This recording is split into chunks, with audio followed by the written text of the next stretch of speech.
그랜드 호텔 예식장, 오후 2시. 300명의 하객들로 가득 찬 화려한 예식장에서 예상치 못한 일이 벌어집니다. 사회자가 안내 방송을 합니다. 신랑 신부 입장에 앞서 잠시 준비 시간을 갖겠습니다. 신랑 대기실에서 긴장한 신랑이 거울을 보고 있습니다. 그때 형이 들어옵니다. 긴장하네 오늘의 신랑인 민수. 당연히 긴장되지. 서연이는 봤어? 얼마나 예쁜데. 그럼 한번 보러 갈까? 신부 대기실 앞에서 신랑이 문을 두드립니다. 서연아 나야. 잠깐 얼굴만 볼게. 응답이 없습니다. 문 손잡이를 돌려보니 잠겨 있습니다. 서연아, 왜 대답이 없어? 웨딩 플래너가 급하게 달려옵니다. 어머 신랑님, 신부님이 화장실에 가셨나 보네요. 화장실. 언제부터 갔는데요? 한 30분 전쯤 헤어 마무리하고 혼자 있겠다고 했어요. 결국 스태프가 마스터키로 문을 엽니다. 비어있는 대기실. 웨딩드레스가 의자에 고스란히 놓여 있고 핸드백에서는 꺼져 있는 핸드폰이 발견됩니다. 이게 뭐야? 예식장에서 하객들이 웅성거리기 시작합니다. 양가 부모들이 급하게 모여듭니다. 이게 대체 무슨 상황이야? 서연이가 없어져 버렸어요. 호텔 보안실에서 CCTV를 확인합니다. 화면 속에서 신부가 누군가를 기다리는 모습이 보입니다. 오후 1시 20분경 화면입니다. 그런데 놀랍게도 신부에게 다가선 남자는 신랑의 형이었습니다. CCTV 화면에서는 두 사람이 대화를 나누고 있고 신부의 표정이 곧 일그러졌습니다. 신부님이 뭔가 거부하는 것 같아 보이네요. 형이 신부의 팔을 잡고 강제로 끌고 갑니다. 지하 주차장 CCTV에서는 형이 신부를 자신의 검은색 세단에 태우고 빠져나가는 모습이 포착됩니다. 신랑이 비틀거리며 일어납니다. 형, 이게 뭐야? 형이 왜 서연이랑 같이 있어? 왜 내 결혼식 날 내 신부를 데리고 간 거야? 주먹이 형의 얼굴을 향합니다. 형은 아무 말 없이 동생의 주먹을 받아내기만 했습니다. 다음 날 신랑이 신부의 원룸을 찾아갑니다. 여분으로 가지고 있던 열쇠로 문을 열고 들어가 서랍을 뒤지다가 일기장을 발견합니다. 3월 15일 태준 오빠가 또 전화했다. 민수에게 말하지 말라고. 뭔가 이상하다. 4월 2일 오늘 태준 오빠를 만났다. 회사 이야기를 하면서 계속 민수 욕을 했다. 5월 10일 태준 오빠가 이상한 제안을 했다. 민수와 헤어지고 자신과 함께 살자고. 6월 20일 태준 오빠가 민수 회사 비리 자료를 보여줬다. 이런 걸 왜 나한테? 7월 15일 결혼식을 취소하라고 협박한다. 안 그러면 민수를 감옥에 보내겠다고. 민수는 한참 동안 일기장을 읽으며 넋을 놓았습니다. 3일 후 경찰이 형의 차량을 발견합니다. 안녕하세요. 서울경찰서입니다. 경기도 가평 산속에 버려진 태준 씨 차량을 찾았습니다. 그럼 서연이도 발견되었나요? 차 안에 혈흔이 발견됐어요. 서연 씨 것이 맞습니다. 민수는 곧장 자신의 회사 빌딩을 찾아가 보안실로 향했습니다.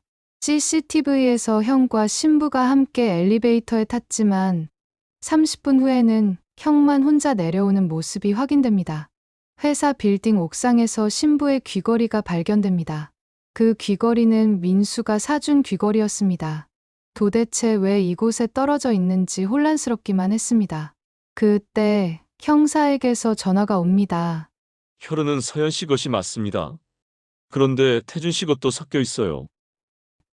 며칠 후 신랑에게 전화가 왔습니다. 민수야. 서연이야? 응, 나야. 지금 어디야? 무사해? 민수야, 미안해. 형은? 태준이 형, 그 새끼는 지금 어디 있어? 나도 모르겠어. 태주는 이미. 전화가 끊깁니다. 위치 추적 결과 서울시 마포구 상수역 근처 모텔에서 신호가 나왔지만 도착했을 때는 이미 사라진 후였습니다. 모텔 침대 위에는 서연의 옷가지들과 메모 한 장이 남아 있었습니다. 민수야, 미안해. 나는 죽은 걸로 해줘. 사건 이후 한바탕 소란이 벌어진 뒤 태국에서 휴가를 보내고 있던 형에게 신랑이 전화합니다. 형, 서연이 어디 있어? 민수야 사실은 말이야. 서연이가 먼저 나한테 연락했어. 뭐라고? 결혼식 한 달 전부터. 자기는 너랑 결혼하기 싫다고 도와달라고 했어. 형이 결혼식 당일에 진실을 털어놓습니다. 서연이 먼저 도망가고 싶다고 부탁했고, 중간에 마음을 바꿔 돌아가겠다고 했으며, 결국 자신의 죽음을 조작하겠다고 결정했다는 것입니다. 서연이가 그러더라. 자기가 죽은 걸로 조작해버리겠다고. 그럼 모든 게 깔끔하게 끝날 거라고. 수사에 진전이 없던 몇 주 뒤, 검찰에서 놀라운 사실이 밝혀집니다. 형과 서연이 회사 비자금을 조성한 공범이었고, 서연이 자수해서 형에게 모든 죄를 뒤집어 씌웠다는 것입니다. 더 충격적인 건 서연이 검찰에 출석해서 자수했다는 사실입니다. 면회실에서 민수와 서연이 마주 앉았습니다. 왜? 도대체 왜 이런 짓을 한 거야? 처음엔 정말 너를 사랑했어. 하지만 태준 오빠가 접근했을 때 우리 집 사업이 기울어가고 있었어. 그래서 우리 회사 돈을 훔친 거야? 서연이 진실을 털어놓습니다. 아버지 회사가 부도 직전이었고 형이 점점 더 많은 걸 요구했다는 것입니다.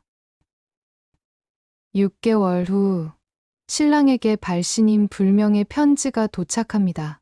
누가 보낸 건지 써있지는 않았지만 민수는 서연이 보낸 것임을 알 수 있었습니다.